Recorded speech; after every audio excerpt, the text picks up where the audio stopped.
சீஷர்கள் புறப்பட்டு போய் கிராமங்கள் தோறும் திரிந்து எங்கும் சுவிசேஷத்தை பிரசங்கித்து பிணியாளிகளை குணமாக்கினார்கள்.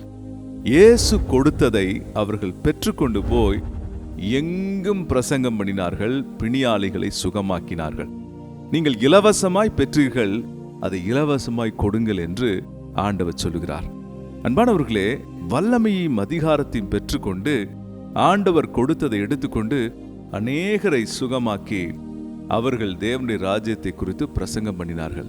இந்த நாட்களில வல்லமையும் அதிகாரமும் சீஷர்களாக இருக்கிற உங்களுக்கும் எனக்கும் கொடுக்கப்பட்டிருக்கிறது. நீங்கள் இதை சற்று புரிந்து கொள்ள வேண்டும் என்று நான் உங்களுக்கு இந்த நாளிலே நினைப்பூட்டுகிறேன்.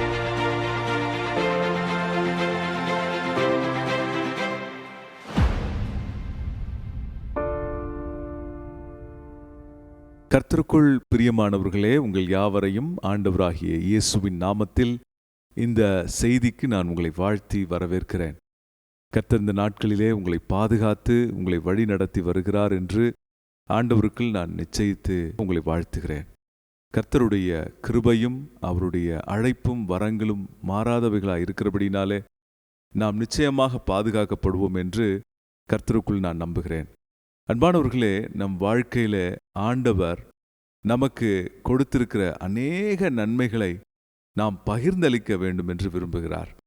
அவர் இவ்வாறாக சொல்லுகிறார், உங்களுக்கு நன்மை செய்கிறவர்களுக்கு நீங்க நன்மை செய்தீங்கன்னா என்ன பிரயோஜனம்? உங்களை யாராவது விருந்துக்கு அழைப்பார்கள் என்றால் அவர்களை நீங்க திரும்ப விருந்துக்கு அழைப்பது என்ன பிரயோஜனம் என்று அவருடைய வார்த்தை சொல்கிறது. ஆம் அன்பானவர்களே, இந்த நாட்களிலே நாம் கொடுக்கிறவர்களாக இருக்க வேண்டும் என்று ஆண்டவர் விரும்புகிறார்.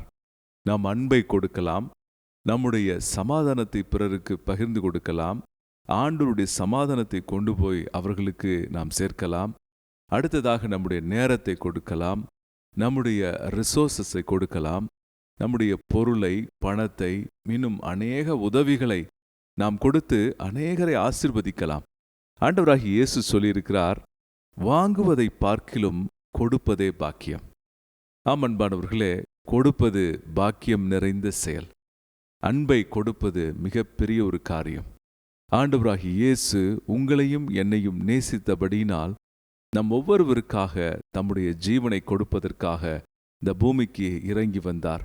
ஆகவேதான் யோவான் 3:16 சொல்லுகிறது, தேவன் தம்முடைய ஒரே பேரான குமாரனை கொடுத்து இவ்வளவாக இந்த உலகத்தின் மேல் அன்பு கூர்ந்தார் என்று சொல்லுகிறது. தேவன் கொடுக்கிறவர், அவர் வரங்களை கொடுக்கிறவர், அவர் வல்லமையை கொடுக்கிறவர், அவர் அபிஷேகத்தை கொடுக்கிறவர், அவர் நன்மைகளை கொடுக்கிறவர், அவர் உங்களுக்கு பரிசுத்தத்தையும் தம்முடைய சாயலையும் கொடுக்கிறவர். நாமும் தேவனைப் போல இருக்க வேண்டும் என்று ஆண்டவர் விரும்புகிறார். அன்பானவர்களை, யோபு தன் சிநேகிதருக்காக ஜெபித்த பொழுது அவன் 2 மடங்கு ஆசீர்வதிக்கப்பட்டான். நீங்களும் பிறருக்காக உங்கள் நேரத்தை, உங்கள் ஜெபத்தை கொடுக்கும் பொழுது, அவர்களுக்காக உதவி செய்யும் பொழுது உங்களுக்கும் பல மடங்கு ஆசீர்வாதங்கள் வரும் என்று நான் கர்த்தருக்குள் உங்களை வாழ்த்துகிறேன், நிச்சயித்து சொல்லுகிறேன். ஆம் அன்பானவர்களே, ஆண்டவராகிய இயேசு தம்முடைய சீஷர்களை பார்த்து இவ்வாறாக சொன்னார். லூக்கா 9 அவர் சொன்ன காரியங்களை உங்களுக்காக நான் வாசிக்கிறேன். அவர் தம்முடைய 12 சீஷரையும் வரவழைத்து சகல பிசாசுகளை துரத்தவும் வியாதியுள்ளவர்களை குணமாக்கவும் அவர்களுக்கு வல்லமையும் அதிகாரமும் கொடுத்து தேவனுடைய ராஜ்யத்தை குறித்து பிரசங்கிக்கவும் பிணியாளிகளை சொஸ்தமாக்கவும் அவர்களை அனுப்பினார்.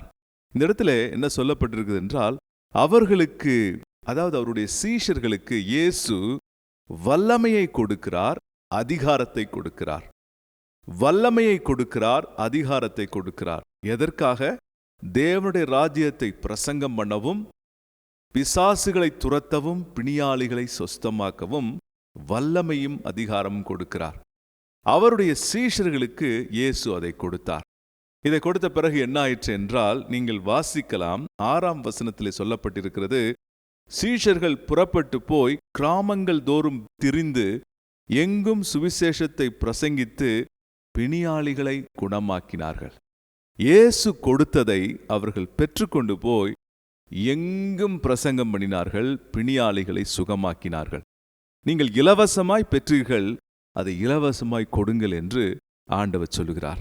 அன்பானவர்களே, வல்லமையும் அதிகாரத்தையும் பெற்றுக்கொண்டு ஆண்டவர் கொடுத்ததை எடுத்துக்கொண்டு அநேகரை சுகமாக்கி அவர்கள் தேவனுடைய ராஜ்யத்தை குறித்து பிரசங்கம் பண்ணினார்கள்.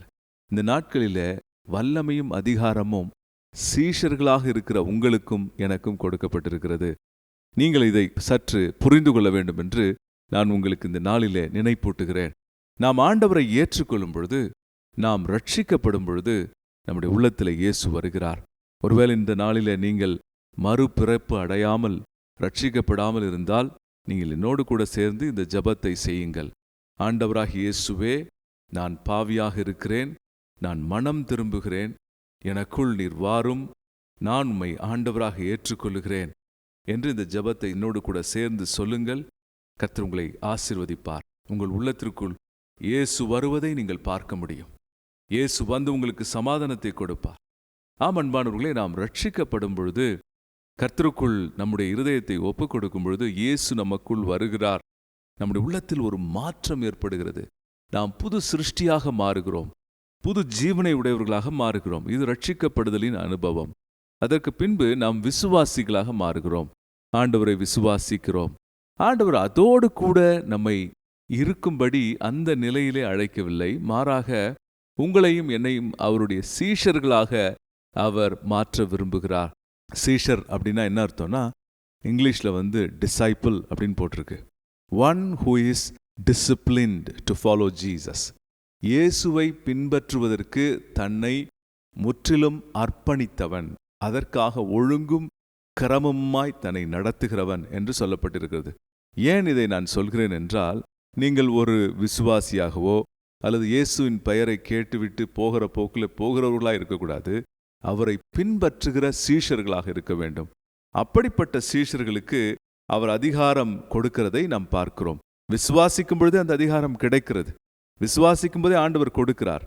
ஆனால் நீங்கள் சீஷர்களாக அவரை முற்றிலுமாய் பின்பற்றும் பொழுது அவருடைய நாமத்திற்கு நீங்கள் சாட்சிகளாக இருப்பீர்கள். உங்களுக்கு கொடுத்த அதிகாரத்தையும் வல்லமையையும் நீங்க கொண்டு போய் அநேகரை ஆசீர்வதிக்க போறீங்க. நீங்கள் சீஷர்களாக அழைக்கப்பட்டிருக்கிறீர்கள். அன்பானவர்களே, அதை நீங்கள் புரிந்து கொள்ளுங்கள். ஆகவே நீங்கள் அதை புரிந்து கொள்ளும் பொழுது, நீங்கள் பிறருக்காக ஜெபிக்கும் பொழுது, பிறருக்காக உங்களுடைய டேலண்ட்ஸை, உங்களுடைய டைமை, உங்களுடைய நேரத்தை, உங்களுடைய ரிசோர்ஸஸை கொடுக்கும் பொழுது அது அவர்களுக்கு பிரயோஜனமுள்ளதாக மாறுகிறது. இந்த உலகத்திலே காயப்பட்ட மனிதர்கள் அநேகம். இந்த உலகத்தில் நொறுக்கப்பட்ட மனிதர்கள் அநேகம். இந்த உலகத்தில் தவறாக புரிந்து கொள்ளப்பட்டவர்கள் அநேகம். இந்த உலகத்தில் ஆறுதல் அற்ற மக்கள் அநேகம். அன்பானவர்களே, உங்களுக்கு அதிகாரத்தை கொடுத்திருக்கிறார், வல்லமையை கொடுத்திருக்கிறார், சீஷனாக இருக்கும்படி ஒரு பாக்கியத்தை கொடுத்திருக்கிறார். நீங்கள் விசுவாசித்து அவரை பின்பற்றுகிறபடினால், நீங்கள் சீஷராக இருக்கிறபடினால் கர்த்தர் உங்களை ஆசீர்வதிக்கிறார். எப்படி ஆசீர்வதிக்கிறார்? உங்கள் மூலம் ஆசீர்வாதம் பிறருக்கு செல்லும்படி செய்கிறார். உங்களை நன்மையினால் நிரப்பி உங்களை கொண்டு அநேகருக்கு சாட்சியாக உங்களை கொண்டு வைக்கப் போகிறார். ஹல்லேலூயா, ஆமென். அதை ஆண்டவர் செய்ய போகிறார். அதைத்தான் ஆண்டவர் சொல்றார். உன் கரம் வாங்குற கரமா மட்டும் இருக்கக்கூடாது. இன்னைக்கு உலகம் எப்படி இருக்குன்னா, சுயநலம் நிறைந்த உலகமா இருக்கு.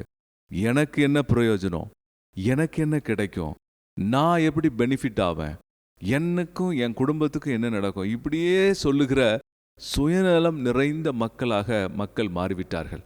அன்பானவர்களே, ஆண்டவர் நீங்க நல்லா இருக்கணும்ன்றத விரும்புகிற அதே வேளையில நீங்க சுயநலமா இருக்கணும்ன்றத அவர் விரும்பவில்லை. அது ஒரு இம்மெச்சூர்ட் பிஹேவியர். அது ரொம்ப ரொம்ப முதிர்ச்சியற்ற ஒரு மனநிலையை குறிக்கிறது. அன்பானவர்களே, கிறிஸ்துவை போல இருக்க வேண்டும் என்றால் ஒரு முதிர்ச்சியின் மனநிலையில காணப்படணும். என்னது முதிர்ச்சியின் மனநிலை என்றால், பிறருக்காக கொடுப்பது, பிறரை பிரதானப்படுத்துவது, பிறரை முதன்மைப்படுத்துவது, மற்றவங்க நன்மைகளை முதன்மைப்படுத்துவது. நீங்க இப்படி செஞ்சு பாருங்க, உங்களுக்குள்ள பயங்கர சந்தோஷம் வர்றதை நீங்க உணர்வீங்க. எனக்கு எனக்கு எனக்குன்னு வாழ்ற அநேகர் வாழ்க்கையில பிரச்சனைகள் பெருகுவதை நான் பார்க்கிறேன். வியாதிகள் பெருகிறத நான் கேள்விப்பட்டிருக்கேன். அநேகர் வாழ்க்கையில நிம்மதி இல்லாம இருக்கிறாங்க. அன்பானவர்களே, உங்க வாழ்க்கை நிம்மதியோடு இருக்க வேண்டுமா? உங்க வாழ்க்கை சமாதானத்தோடு இருக்க வேண்டுமா? உங்க வாழ்க்கை செழிப்போடு இருக்க வேண்டுமா? உங்க வாழ்க்கையில கர்த்தருடைய ஆளுகையும் சமாதானமும் நதியை போல பெருக்கெடுத்து ஓட வேண்டுமா? நான் சொல்லுகிற இயேசுவின் சுவாபத்தை உங்க வாழ்க்கையில வெளிப்படுத்துங்க. கொடுக்கிற தன்மை, தியாகம் செலுத்துகிற தன்மை, இதை நீங்க வெளிப்படுத்தி பாருங்க. பெரிய காரியங்களை பார்ப்பீங்க. ரோமருக்கு எழுதின நிருபம் 15ஆம் அதிகாரம் 1, 2, 3 வசனங்களை வாசிக்கிறேன். அன்றியும் பலமுள்ளவர்களாகிய நாம் நமக்கே பிரியமாய் நடவாமல் பலவீனருடைய பலவீனங்களை தாங்க வேண்டும். நம்மில் ஒவ்வொருவனும் பிறனுடைய பக்தி விருத்திக்கு ஏதுவான நன்மை உண்டாகும்படி அவனுக்கு பிரியமாய் நடக்க கடவன். கிறிஸ்துவும் தமக்கே பிரியமாய் நடவாமல் உம்மை நிந்திக்கிறவர்களுடைய நிந்தைகள் என்மேல் விழுந்தது என்று எழுதியிருக்கிறபடி நடந்தார். ஆம் அன்பானவர்களே, நம்ம மேல வரவேண்டிய பாவங்கள், நம்மேல் வரவேண்டிய வியாதிகள், சாபங்கள் எல்லாம் இயேசுவின் மேல் விழுந்தது. இயேசு அதை ஏற்றுக்கொண்டார். அன்பானவர்களே, இந்த நாளில் இயேசு நம்மை பார்த்து சொல்லுகிற காரியம், ஆண்டவராகிய இயேசு உங்களையும் என்னையும் பார்த்து சொல்லுகிறது என்னன்னா, வாங்குவதை பார்க்கிலும் கொடுப்பது பாக்கியம். அன்பானவர்களே, உங்கள் வல்லமையை கொடுங்கள். ஆண்டவரிடத்தில் ஜெபித்து அவருடைய அதிகாரத்தை அநேக உடைந்த மக்களுக்கு நீங்கள் செலுத்துங்கள். உங்கள் நேரத்தை கொடுங்க, உங்கள் டைமை கொடுங்க, உங்களுடைய மணி ரிசோர்ஸஸை கொடுங்க, பொருளுதவி செய்யுங்க. உடைக்கப்பட்ட நொறுக்கப்பட்ட மக்களை தூக்கி விடுங்க. தனிமையில் அடையாளமின்றி தன் வாழ்க்கையின் விரக்தியில் அலைகிற மக்களுக்கு உதவி செய்கிறவர்களாய் மாறுவோம். கர்த்தர் உங்களை ஆசீர்வதிப்பார். கர்த்தர் உங்களை ஆசீர்வதிப்பார். நீங்கள் நிச்சயமாக அவருடைய ஜனமாக நிலைப்படுத்தப்படுவீர்கள். கர்த்தர் உங்களை உயர்த்துவதை நீங்க பார்ப்பீங்க. கர்த்தர் உங்களை ஆசீர்வதிப்பதை பார்ப்பீங்க. கர்த்தர் உங்களை கொண்டு பெரிய காரியங்களை செய்கிறதை நீங்க பார்க்க போறீங்க. அல்லேலூயா.